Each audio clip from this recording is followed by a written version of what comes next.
Hello everyone, good day to you. Let me introduce myself first. I'm Joshua Ivan Salvania, and today we're gonna discuss something interesting, and I hope also you find this more interesting. So this discussion is all about the metacognition. So first, I will give you a few seconds to think. What is metacognition? So let's think.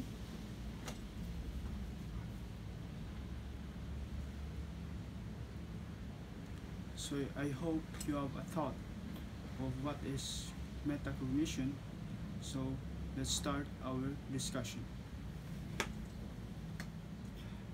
Metacognition is awareness and understanding of one's own thought processes. In short, thinking about thinking. So from the word thinking or cognition, maybe ang nadyo sa atong mind is all about cognitive. Tama. From the word thinking about thinking, unsa din ni siya? No, what is the best example that you can give about this? Since we talk about the conscious mind, awareness, we talk about the critical thinking, the mind that have the ability to solve problems, and aside from that, we have a mind that have the ability to think kung sa atong gipanghuna-una. I will give you an example. So, let's just say na kay plano, na kay gina-setting sa imong mind, and then you think about your plan. You think about what you think. So, in order for you to have the right response, to have the right reliable answer, you need to think about what you're thinking to make it sense, no? So that is part of metacognition. Metacognition is talking about our conscious mind, and to have awareness sa atong kaugalingon in every response that we do sa atong matag usa nga kinabuhi. So there are two types of metacognition.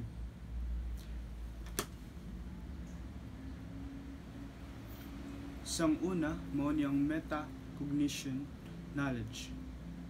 And ang ikadua, mao niyang metacognition regulation. I hope you see me clearly in the video, no? And I hope na my PowerPoint preparation is makita po ninyo. And there's error here, no? Cognitive ang akong nasuwat, but still I will discuss this to you. And dili siya cognitive but cognition. So let's first tackle about the components of metacognition knowledge. Unsa din ni siya? Unsa mga components ani niya, Josh? So let's discuss, no? First is declarative knowledge. I will read it to you. Knowledge of one's abilities and limitation. For example, you have the ability to study and to memorize facts and evidence and all those stuff, kabalo ka ana. But since from the word limit, no, naigiswat diri that from the word limitation, one's ability and limitation, dili lang ingon nga kabalo ka mo memorize, kabalo ka mo study, but there's lack, in the other hand, we're lack of reasoning and explanation. There are a lot of people nga kabalo sa reasoning, kabalo mo explain, but lack of studying and lack of memorizing. But there are also a lot of people that kabalo sila mo memorize, mo study about evidences and reliable research, but they can't explain clearly and they can't reason about their topic and evidences ilang gi-propose. So mao siya ang declarative knowledge, but still part siya sa metacognition. So ikadua, let's proceed to procedural knowledge. Unsa din yung procedural knowledge? a strategy of learning that highlighting key information in order to remember the important details or methods to accomplish the task. So again, what is the best example of this? Just like sa akong gibuhat karon, I give you dili ang whole definition sa metacognition, but the components and the key points. So unsay pasabot nimo, Josh? Nagkuha ra ko mga key points in order for you to understand, in order for me to analyze and summarize and also to explain to you kung unsa jud ni siya. So mo ni siya ang procedural knowledge, which is common po kay ni siya no sa when it comes to examination or study, is before we study, dapat kuwaon jud nato, mubasa jud ta o kuwaon nato ang mga key points niya in order for us to seek the correct answer and reliable facts nga atong ma-answer sa examination. So mao ni siya ang procedural knowledge. So ang ikatulo, conditional knowledge. What is conditional knowledge?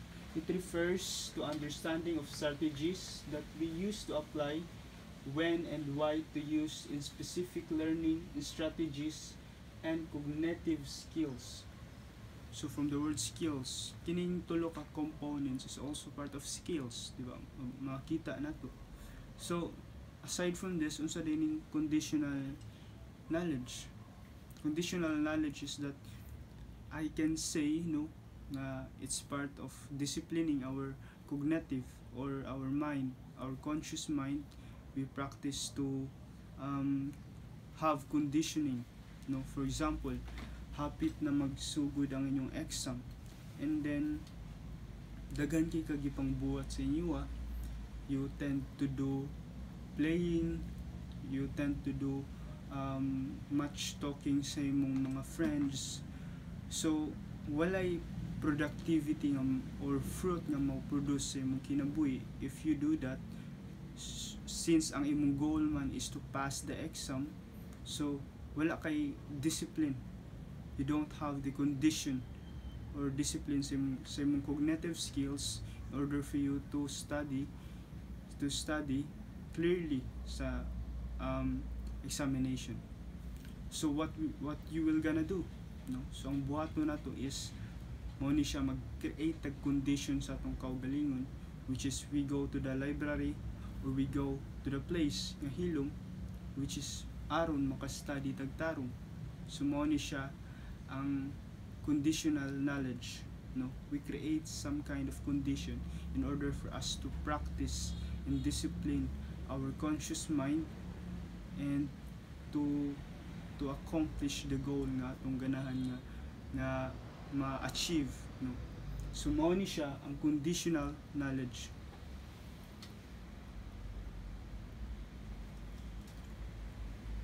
So again, let's proceed to the metacognition regulation. So first natay gitawag nga planning.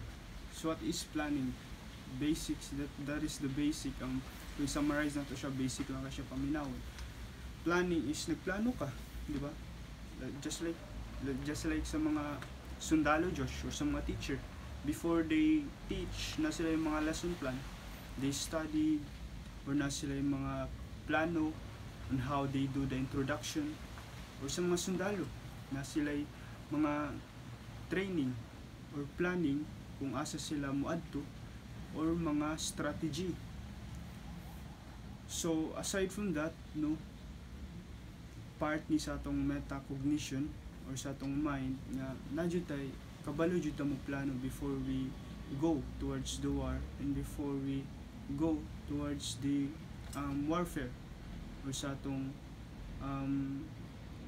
event sa atong kinabuhi.